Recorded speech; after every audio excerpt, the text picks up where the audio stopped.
Hello students, welcome to Sri Maths channel. இன்னைக்கு நம்ம என்ன பார்க்க போறோம் அப்படினா 12th standardல chapter 1ல exercise 1.1ல வந்து 7th sum பார்க்க போறோம். क्वेश्चन என்னன்னு பார்க்கலாம். If A equal to 2 by 2 matrix கொடுத்திருக்காங்க. 2 by 2 matrix 3 2 7 5. அப்புறம் B வந்து அது ஒரு 2 by 2 matrix கொடுத்திருக்காங்க. -1 -3 5 2.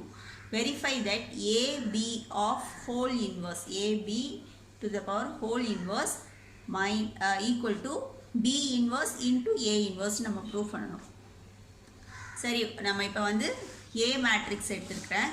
ஸோ A மேட்ரிக்ஸுக்கு இப்போ நம்மளுக்கு வந்து எல்லாத்துக்குமே இன்வர்ஸ் வந்து தேவைப்படுது இல்லையா? ஸோ ஃபஸ்ட்டு இன்வர்ஸ் வந்து ஃபைண்ட் அவுட் பண்ணிக்கலாம். A எடுத்துக்கிட்டு A இன்வர்ஸ் ஃபைண்ட் அவுட் பண்ண போகிறேன், B எடுத்துக்கிட்டு B இன்வர்ஸ் ஃபைண்ட் அவுட் பண்ண போகிறேன்.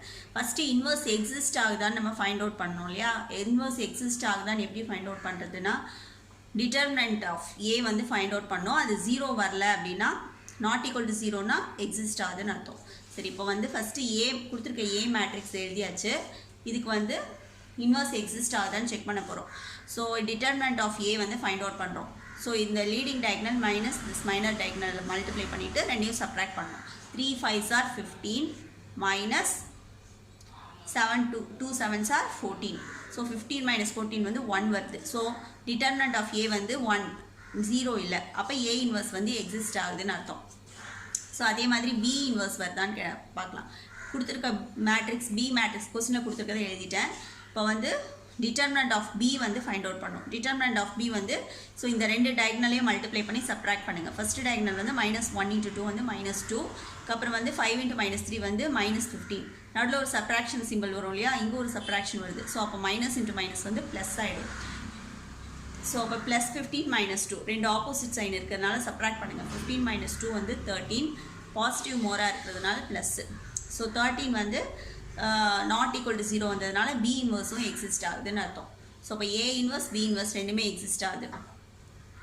ஸோ இப்போ B இன்வர்ஸ் வந்து ஃபைண்ட் அவுட் பண்ணலாம்.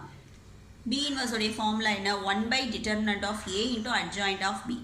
ஆல்ரெடி டிட்டர்மினன்ட் ஆஃப் B நம்ம ஃபைண்ட் அவுட் பண்ணியாச்சு. ஸோ 1 / டிட்டர்மினன்ட் வந்து 13 இல்லையா? ஸோ 1/13. அப்புறமா அட்ஜாயிண்ட் ஆஃப் B வந்து கண்டுபிடிக்கணும். அட்ஜாயிண்ட் ஆஃப் B வந்து எப்படி ஃபைண்ட் அவுட் பண்ணுறது? 2 by 2 மேட்ரிக்ஸுக்கு வந்து உங்களுக்கு ஈஸி. எப்படின்னா, இந்த லீடிங் டயக்னலை வந்து இன்டர்சேஞ்ச் பண்ணணும். ஸோ இது வந்து இன்டர்சேஞ்ச் பண்ணால் இந்த 2 வந்து இங்கே வந்துடும். 2 இந்த 1 வந்து இந்த சைடு வந்துடும். 2 - 1. மைனர் டயக்னல் என்ன பண்ணணும்னா, சைனை மட்டும் நீங்கள் ஆப்போசிட் சைனாக சேஞ்ச் பண்ணணும். ஸோ -3 வந்து +3ஆக மாறும், +5 வந்து -5ஆக மாறும். ஸோ இப்போ அட்ஜாயிண்ட் ஆஃப் B வந்து 2 3 - 5 1. ஸோ இப்போ B இன்வர்ஸை ஃபைண்ட் அவுட் பண்ணியாச்சு. அடுத்தது நம்மளுக்கு A இன்வர்ஸும் வேணும். அப்போ தான் அது ரெண்டையும் மல்டிப்ளை பண்ணால் உங்களுக்கு ரைட் ஹேண்ட் சைடு ஆன்சர் வந்து கிடைக்கும். ஸோ A இன்வர்ஸ் எப்படி ஃபைண்ட் அவுட் பண்ணுறது? அதே ஃபார்முலா யூஸ் பண்ணிக்கோங்க. 1 / determinant of A × adjoint of A. Determinant of A நம்ம ஃபஸ்ட்டு ஃபைண்ட் அவுட் பண்ணோம் 1. ஸோ அப்போ அந்த 1 இங்கே போட்டுக்கோங்க. 1/1 அட்ஜாயிண்ட் ஆஃப் A. இப்போ இந்த A மேட்ரிக்ஸை அதே மாதிரி பண்ணிக்கோங்க. இதுவும் 2 by 2 மேட்ரிக்ஸ் இல்லையா? லீடிங் டயக்னலை இன்டர்சேஞ்ச் பண்ணுங்கள். 3 வந்து கீழே போயிடும், 5 வந்து மேலே வரும். ஸோ 5 3. இந்த மைனர் டயக்னல்ஸ் என்ன பண்ணணும் அப்படின்னா, சைனை மட்டும் ஆப்போசிட்டாக மாற்றணும். +2 வந்து -2ஆக மாறும், +7 வந்து -7ஆக மாறும். ஸோ -2 -7. ஸோ அப்போ நம்மளுக்கு அட்ஜாயிண்ட் ஆஃப் A வந்து கிடச்சிச்சு. 5 - 2 -7 3. ஸோ இப்போ இந்த ரைட் ஹேண்ட் சைடை நான் எடுத்துக்கிட்டு answer find. First right hand side எடுத்துக்கிறோம். ரைட் ஹேண்ட் சைடு வந்து என்ன கொடுத்துருக்காங்கன்னா, B inverse into A inverse. So அப்போ இது ரெண்டையும் மல்டிப்ளை பண்ணிக்கிறோம். ஸோ அதே ஆர்டரில் எழுதியிருக்கேன். B inverse first. B inverse வந்து 1/13 இன்ட்டு B அந்த அட்ஜாயிண்ட் மேட்ரிக்ஸ் இருக்கு இல்லையா? 2 3 -5 -1. அதுக்கு அடுத்தது வந்து A இன்வர்ஸ் எழுதிக்கோங்க. A இன்வர்ஸ் பக்கத்தில் என்ன இருக்குது? 1/1 இருக்கு இல்லையா? ஸோ அதை இந்த சைடு எழுதிட்டோம். 1/1. இந்த கான்ஸ்டண்ட்டை தனியாக எழுதியாச்சு. 1/1.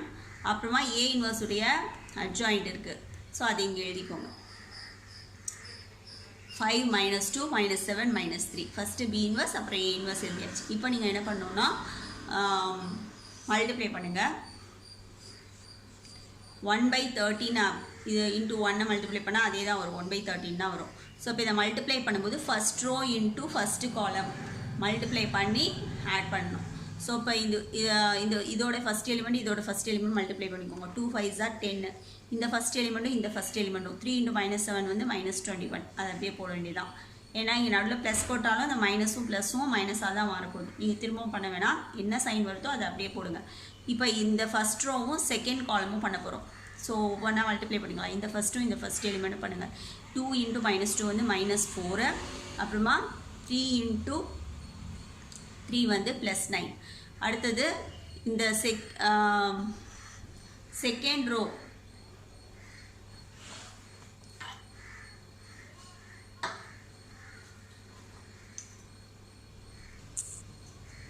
Second row into first column பண்ணணும். ஸோ செகண்ட் ரோவும் இந்த இதில் ஃபஸ்ட் எலிமெண்ட் இதில் ஃபஸ்ட் எலிமெண்ட் பண்ணிக்கோங்க. -5 × 5 வந்து -25. இங்கே -1 × -7 வந்து +7 வரும். ஸோ இங்கே +7. அதுக்கப்புறம் இந்த செகண்ட் ரோவும் செகண்ட் காலமும் பண்ணணும். இந்த ஃபஸ்ட்டும் பண்ணிக்கோங்க. -5 × -2 வந்து +10 ஆகிடும்.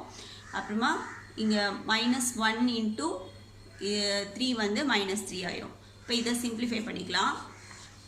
இப்போ இது வந்து ஒரு பாசிட்டிவ் ஒரு நெகட்டிவ் இருக்குது. சப்ராக்ட் பண்ணிங்கன்னா 21 - 10 வந்து 11 வரும். நெகட்டிவ் மோராக இருக்குது, 21 நெகட்டிவ்ஸ் இருக்குல்ல, அதனால இங்கே வந்து -11 தான் வரும். இப்போ இதுவும் வந்து ஆப்போசிட் சைன்ஸ் இருக்கிறதுனால சப்ராக்ட் பண்ணிக்கோங்க. 9 - 4 வந்து 5. பாசிட்டிவ் 9 பாசிட்டிவ்ஸ் இருக்குது, அதுதான் அதிகமாக இருக்குது, அதனால பாசிட்டிவ் சைன் வரும். இப்போ இதுவும் வந்து ஆப்போசிட் சைன் சப்ராக்ட் பண்ணிக்கோங்க. 25 - 7 வந்து 18. இங்கே நெகட்டிவ் தான் அதிகமாக இருக்குது, 25 நெகட்டிவ்ஸ் இருக்குது, அப்போ இங்கே மைனஸ் சைன் வரும். அப்புறமா இதுவும் ஆப்போசிட் சைன் சப்ராக்ட் பண்ணிக்கோங்க. 10 - 3 வந்து 7.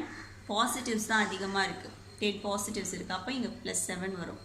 ஸோ இப்போ நம்ம right hand side B inverse × A inverse உடைய ஆன்சரை ஃபைண்ட் அவுட் பண்ணியாச்சு. அதை தனியாக ஈக்குவேஷன் 1ன்னு வச்சுக்கலாம். இப்போ லெஃப்ட் ஹேண்ட் சைடு ஆன்சரையும் ஃபைண்ட் அவுட் பண்ணி 2 ஈக்குவல்னு கொண்டு வரணும். ஸோ இப்போ லெஃப்ட் ஹேண்ட் சைடுக்கு நம்ம என்ன ஃபைண்ட் அவுட் பண்ணோம், AB to the power whole inverse. AB to the power whole inverse. First AB inverse exist ஆகுதான்னு செக் பண்ணுறதுக்கு டிட்டர்மினன்ட் ஆஃப் AB வந்து 0வா இல்லையான்னு நம்ம செக் பண்ணணும். ஸோ லெஃப்ட் ஹேண்ட் சைடு வந்து AB to the whole power inverse இருக்கு இல்லையா. So first AB find out பண்ணிக்கலாம். ஸோ AB வந்து ஏயும் பியும் எழுதியிருக்கேன், கொடுத்துருக்க மேட்ரிக்ஸ் எழுதிட்டு இப்போ இது ரெண்டையும் மல்டிப்ளை பண்ணணும். ஸோ மல்டிப்ளிகேஷன் ரூல் என்ன, first row into first column, first row into second column பண்ணோம். ஸோ எலிமெண்ட்ஸை மல்டிப்ளை பண்ணிவிட்டு இதுக்கப்புறமா ஒவ்வொரு எலிமெண்ட்டாக மல்டிப்ளை பண்ணி நடுவில் ஆட் பண்ணணும். ஸோ இப்போ 3 × -1 இதோட ஃபஸ்ட்டு எலிமெண்ட் இதோட ஃபஸ்ட் எலிமெண்ட் 3 × -1 வந்து -3. அதே மாதிரி இந்த ரோவோடைய செகண்ட் எலிமெண்ட்டும் காலத்தோட செகண்ட் எலிமெண்ட்டும் 2 × 10 +10. அடுத்து first row second column. So இதோடைய ஃபஸ்ட் எலிமெண்ட் ரோவோடைய ஃபஸ்ட் எலிமெண்ட் காலத்தோடைய ஃபஸ்ட் எலிமெண்ட் 3 × -3 -9. இது வந்து 2 × 2 வந்து +4. அப்புறம் இப்போ செகண்ட் ரோ எடுத்துக்கோங்க. Second row into first column. So ரோவோட ஃபஸ்ட் எலிமெண்ட் காலத்தோட ஃபஸ்ட் எலிமெண்ட் 7 × -1 -7. அப்புறமா இங்கே 5 × இதோட செகண்ட் எலிமெண்ட் இதோட செகண்ட் எலிமெண்ட் 5 × 5 +25. அப்புறம் second row second column. So இதோட ஃபஸ்ட் எலிமெண்ட். ஸோ 7 × -3 வந்து -21. 5 × 2 வந்து +10. இப்போ இதை சிம்பிளிஃபை பண்ணிக்கோங்க. இந்த ஆப்போசிட் சைன் சப்ராக்ட் பண்ணுங்கள். 10 - 3 வந்து 7. பாசிட்டிவ் அதிகமாக இருக்கிறதுனால +7. இப்போ இங்கே வந்து -7 +4. ஸோ இது வந்து ஆப்போசிட்டாக இருக்கிறதுனால சப்ராக்ட் பண்ணிக்கோங்க. 5 வரும், நெகட்டிவ் அதிகமாக இருக்கிறதுனால -5. இதுவும் ஆப்போசிட் சைன் சப்ராக்ட் பண்ணிக்கோங்க. 25 - 7 வந்து 18. பாசிட்டிவ் அதிகமாக இருக்கிறதுனால ப்ளஸ். ஸோ -21 +10. இதில் வந்து ஆப்போசிட் சைன் இருக்குது. ஸோ 21 - 10 வந்து 11. இங்கே நெகட்டிவ் அதிகமாக இருக்கிறதுனால -11. ஸோ AB ஃபைண்ட் அவுட் பண்ணியாச்சு. அடுத்தது நம்ம AB இன்வர்ஸ் கண்டுபிடிக்கிறதுக்கு ஃபஸ்ட்டு டிட்டர்மினன்ட் ஆஃப் AB வந்து 0 வரக்கூடாது. ஸோ டிட்டர்மினன்ட் ஆஃப் AB கண்டுபிடிக்கணும். கண்டுபிடிச்சிட்டு அதுக்கப்புறம் இது எக்ஸிஸ்ட் ஆகுதா இல்லையான்னு நம்ம பார்க்கலாம். ஸோ டிட்டர்மினன்ட் ஆஃப் AB எப்படி ஃபைண்ட் அவுட் பண்ணுறது, ஸோ இதுதான் நம்மளோட AB மேட்ரிக்ஸ் இல்லையா. ஸோ இதோட டிட்டர்மினன்ட் கண்டுபிடிங்க. 2 டயகனலையும் மல்டிப்ளை பண்ணி சப்ராக்ட் பண்ணுங்கள். ஸோ இந்த டயகனல் ஃபஸ்ட்டு இந்த டயகனல் எடுத்துக்கோங்க. 7 × -11 வந்து -77. அதுக்கப்புறம் இந்த டயகனல் -5 × 18 வந்து -90 வரும். ஸோ இங்கே ஒரு சப்ராக்ஷன் ஆல்ரெடி ஒரு சப்ராக்ட் பண்ணுறதுக்கு ஒரு மைனஸ் சைன் இருக்கும், இங்கே ஒரு மைனஸ் இருக்குது, அப்போ அது 2 மைனஸும் சேர்ந்து ப்ளஸ் ஆகிடுது. ஸோ -77 + 90 ஆப்போசிட் சைன் இருக்கிறதுனால சப்ராக்ட் பண்ணுங்கள். 90 - 77 வந்து 13. ஸோ இது வந்து பாசிட்டிவ் மோராக இருக்கிறதுனால +13 வருது. ஸோ இது 0 இல்லை. இப்போ 0 இல்லை, டிட்டர்மினன்ட் வந்து 0 இல்லை அப்படின்னா இன்வர்ஸ் எக்ஸிஸ்ட் ஆகும்னு அர்த்தம். ஸோ AB இன்வர்ஸ் வந்து எக்ஸிஸ்ட் ஆகுது. இப்போ நம்ம இன்வர்ஸ் கண்டுபிடிக்கலாம். ஏபி இன்வர்ஸுடைய ஃபார்முலா என்ன? 1/determinant of AB into adjoint of AB. So already determinant of AB வந்து 13 நம்ம ஃபைண்ட் அவுட் பண்ணோம் இல்லையா, அதை இங்கே சப்ஸ்டியூட் பண்ணிக்கலாம் 13. அப்புறம் adjoint of AB. ஸோ இந்த ஏபி மேட்ரிக்ஸ் எடுத்து நம்ம இன்டர்சேஞ்ச் பண்ணலாம். இது 2/2 மேட்ரிக்ஸில் எப்படி நம்ம அட்ஜாயின்ட் கண்டுபிடிக்கணும்னா லீடிங் டயக்னலில் இன்டர்சேஞ்ச் பண்ணணும். இன்டர்சேஞ்ச் பண்ணால் 7 வந்து இங்கே வந்துடும், -11 இங்கே வந்துடும். ஸோ -11 7. அதுக்கப்புறம் இந்த டயக்னல் இருக்கு இல்லையா, இந்த டயக்னல் என்ன பண்ணணும் அப்படின்னா சைனை மட்டும் ஆப்போசிட்டாக மாற்றணும். ஸோ -5 வந்து +5ஆக மாறும், +18 வந்து -18ஆக மாறும். ஸோ இதுதான் வந்து AB to the whole power inverse. So அப்போ இது வந்து ரைட் ஹேண்ட் சைடு ஆன்சர். நம்ம already left hand side answer, right hand side answer நம்ம ஃபைண்ட் அவுட் பண்ணி வச்சோம் இல்லையா. இது ரெண்டுமே பாருங்கள், 1/13 -11 5 -18 7. ஸோ இங்கேயும் வந்து 1/13 -11 5 -18 7 ரெண்டுமே ஈக்குவலாக வந்துச்சு. ஸோ அப்போ ரெண்டு ஃப்ரம் 1 and 2 வந்து நம்ம என்ன போடலாம், left hand side is equal to right hand side. So hence proved.